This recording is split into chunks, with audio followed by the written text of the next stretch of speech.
Menteri Keamanan Nasional sayap kanan Israel, Itamar Ben-Gvir, memperbarui tuntutannya pada Selasa 18 Juni 2024. Dia menuntut pemukiman Israel kembali di jalur Gaza dan mendesak migrasi sukarela warga Palestina dari daerah Gaza. Menteri ekstremis tersebut telah mengajukan beberapa tuntutan kepada warga Palestina untuk bermigrasi secara sukarela dari jalur Gaza, sehingga mengundang kecaman dari beberapa negara barat termasuk Amerika Serikat, Perancis, Inggris, dan Jerman.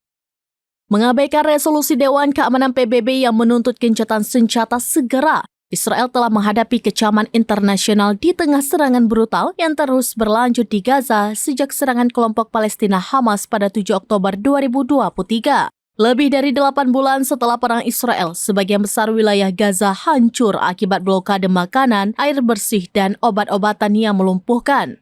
Israel dituduh melakukan genosida di Mahkamah Internasional atau ICJ yang dalam keputusan terbarunya memerintahkan Tel Aviv untuk segera menghentikan operasinya di kota selatan Rafah.